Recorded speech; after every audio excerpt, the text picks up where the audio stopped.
Le marathon c'est dans un mois, donc je t'embarque dans les dernières semaines de prépa. On va voir un petit peu comment j'agence mes entraînements, ma nutrition, allier la muscu et la fin de cette prépa marathon. Donc comme tous les lundis, je commence par un haut du corps. En général le dimanche j'ai fait une sortie longue. Hier c'était 19 km, c'était la semaine de régénération. Mais on a encore les jambes lourdes, donc le lundi c'est toujours un haut du corps.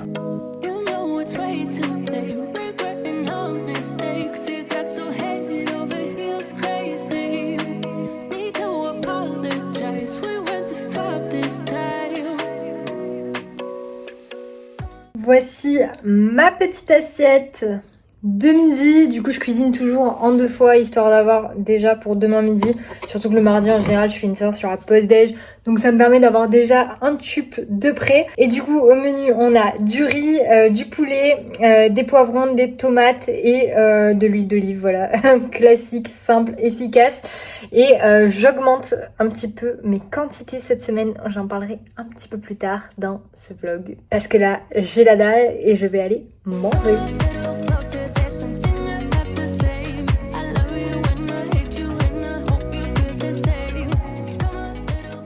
On est mardi et le mardi il y a 2 séances, donc on se lève hyper déter.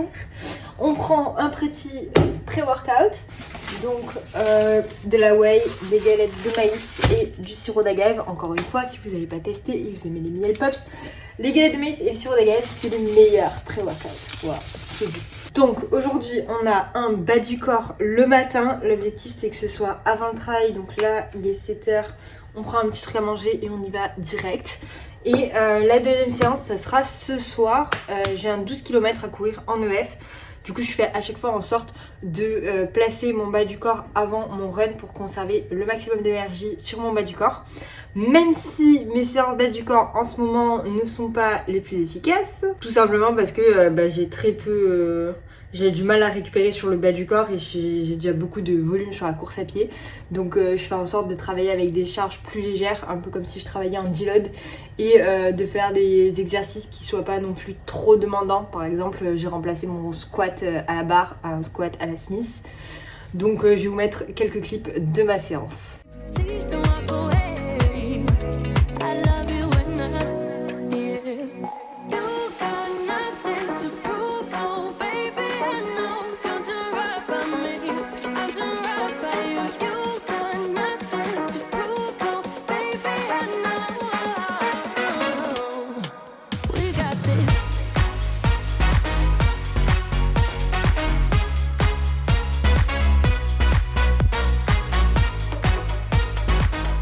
Séance terminée.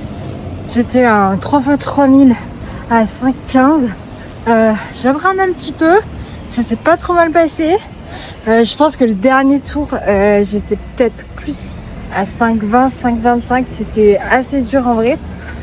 Mais c'est fait. Là, je marche 2 minutes sur ma récup. Et après, j'ai 10 minutes de retour au calme.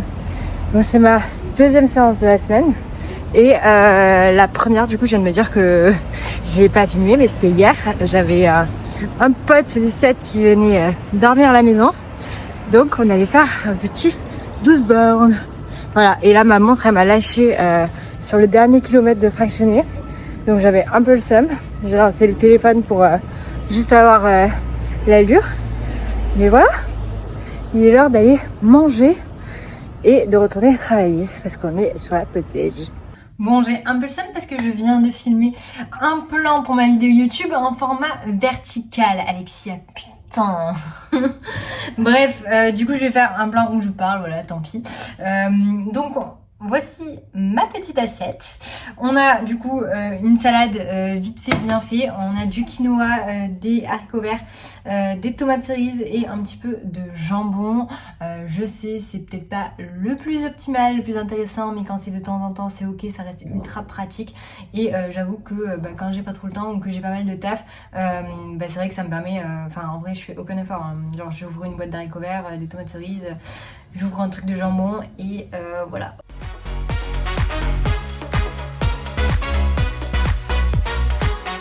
On se retrouve du coup pour le café et on va parler un petit peu alimentation. Donc depuis le début de la semaine, j'ai décidé d'augmenter mes apports tout simplement parce que je pense que je ne mange pas suffisamment comparé à la dépense que j'ai. Pour donner une idée, de semaine en semaine, on augmente le volume de run. Donc en août, j'étais aux alentours des 30-35 km par semaine, alors que ces dernières semaines, je suis plutôt aux alentours de 60, alors que j'ai pas forcément augmenté ce que je mangeais. Je dis pas forcément parce qu'en soi, ces derniers mois, je mange plutôt intuitivement. Ça m'arrive de suivre un petit peu ce que je mange avec mon application, mais dans l'application, je me base sur un plan qui est aux alentours des 2000 calories, parce que je sais très bien que je mange aussi plus souvent à l'extérieur, que je suis plus sédentaire qu'avant.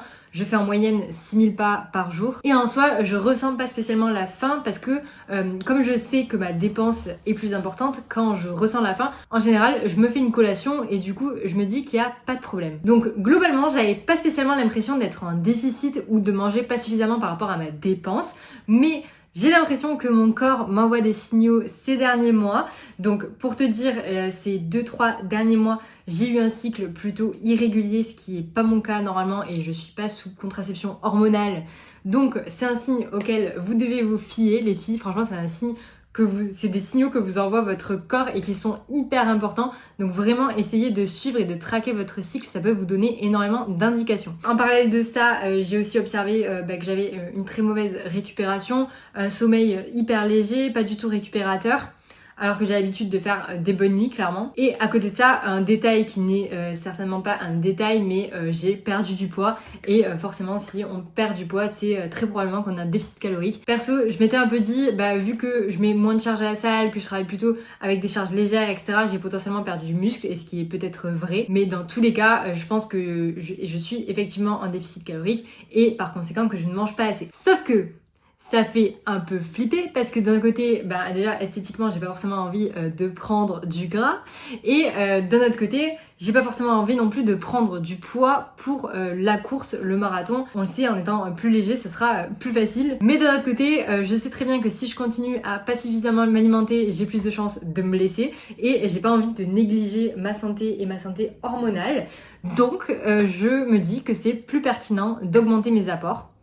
Et je pense qu'il y a énormément de femmes dans le sport, et très certainement pas que de femmes, mais qui mangent pas suffisamment par rapport à la dépense qu'elles ont. Donc vraiment, écoutez les signaux de votre corps. Et du coup, c'est cool parce qu'au final, ces 4 dernières semaines, je vais les vlogger. Donc je vais aussi vous embarquer dans le fait d'augmenter mes apports et de voir un petit peu, de suivre un petit peu comment le physique et le poids évoluent. Et je pense que ça peut aussi en intéresser certaines. Bon, moi j'avais pas envie d'y aller. Et finalement, je suis contente d'avoir fait. Comme quoi, quand vous avez la flemme, mettez les chaussures, réfléchissez pas, et partez. Ça fait du bien. Après la journée de taf et tout, franchement, comme ça. Et du coup, c'est 8 km. Et c'est ma 3e sortie.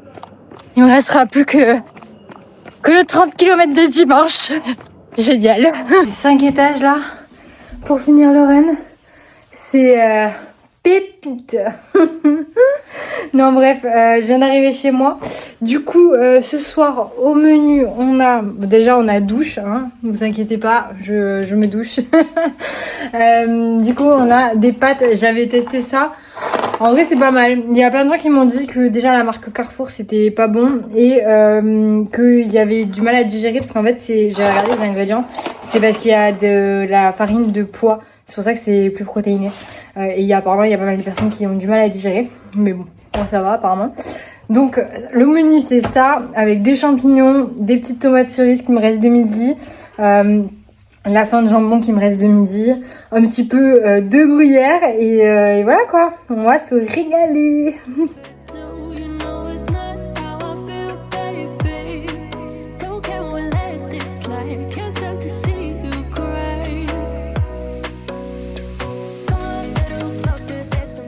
Hello, on est vendredi du coup et là je me suis levée ce matin pour aller à la salle avant de commencer ma journée. On part sur une séance full body, sachant que mon full body ça va être principalement un haut du corps avec quelques exercices rappel fessier. Là je sens que genre j'ai le bas du corps vraiment qui tire, donc je vais faire en sorte de faire des exercices plutôt isolés et de pas trop forcer, de pas faire vraiment d'exercices polyarticulaires, pas trop genre même tout ce qui est leg extension, leg curl. En soi je l'ai fait sur ma première séance donc c'est plutôt cool et j'ai été assez smart parce que d'habitude c'est pas comme ça mon programme et je me suis dit ça en début de semaine et je me remercie de m'être dit ça. Mais là du coup ça va plutôt être je pense que je vais refaire du hip thrust, je vais faire quelques squats en léger avec une haltère, je pense que je vais faire la machine d'abduction, les trucs comme ça. Donc bref, et demain c'est un jour de repos, enfin. En vrai mes semaines elles varient un peu sur le jour de repos, je fais un petit peu au feeling, genre si j'avais vraiment senti qu'après le fractionné j'avais vraiment besoin de récupérer, je l'aurais pris à ce moment là et j'aurais ensuite enchaîné le reste de ma semaine. Là je trouvais que ça allait hier, donc et puis mine de rien il y avait quand même au final quasi un jour et demi vu que j'y suis allée hier soir après le travail pour faire un EF, donc c'était tranquille, donc je me suis dit que je pouvais enchaîner et du coup là je me fais mon full body et comme ça me laisse un jour de repos avant la sortie longue de 32 bornes, donc je me dis que c'est pas plus mal, voilà. Et du coup quand je me lève pour aller à la salle, je prends mon petit déj après, mais je mange quand même quelque chose avant, un pré-workout, parce que c'est hyper important d'avoir de l'énergie et un petit peu de protéines avant ta séance.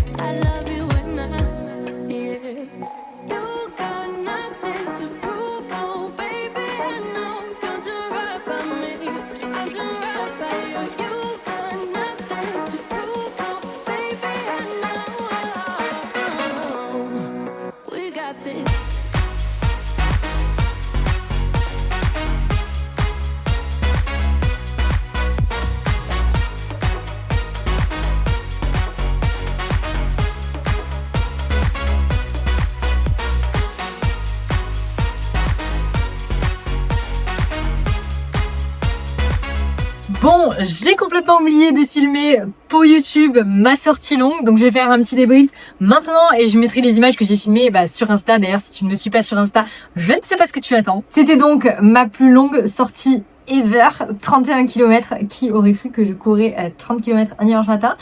Clairement pas moi, mais en gros du coup c'était 6 km 7 km en EF à 6,30, 20 km à 5,40 et 4 km récup à 6,30. J'appréhendais un peu parce qu'il y a 2 semaines j'ai fait 28 km, donc 15 km à 5,40 et j'étais en PLS à la fin des 15 km. Mais écoutez, ces 20 km à 5,40 se sont hyper bien passés. En plus j'étais avec mon frère, donc qui permettait de me donner l'allure, surtout que ma montre n'est pas hyper fiable, mais ceci est de l'histoire ancienne, puisque hier après mon run je suis allée m'acheter ma première montre, parce qu'en vrai je courais avec la montre d'un ami, mais j'ai acheté ma première Garmin, je suis trop contente et du coup je vais pouvoir courir avec la bonne allure et surtout j'ai utilisé une ceinture de fréquence cardiaque parce que c'est plus précis, mais ça me brûlait, donc je pense que je la mettrai sur les fractionnés et autres, mais bref, en tout cas j'ai une nouvelle montre et d'ailleurs je vais vous montrer ça. Et voici. Je suis trop contente, elle est trop belle. Bien sûr j'ai mis du rose et du orange comme la DA de mon app, comme la DA de mon appart, comme la DA de toute ma life en fait. Voilà, donc je suis trop contente. Une Garmin, c'est une Forerunner 165.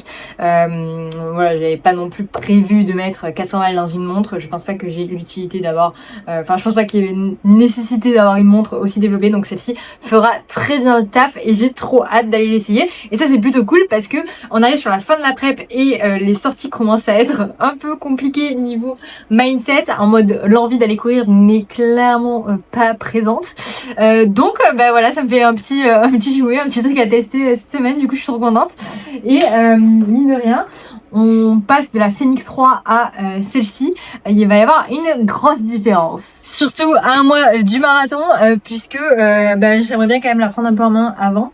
Et voilà, je vais terminer ce vlog ici. Si cette vidéo elle t'a plu, n'hésite pas à t'abonner pour voir les 3 prochaines semaines de prep. Et sinon écoute, je te fais des bisous et je te souhaite une très bonne semaine, soirée, je ne sais pas.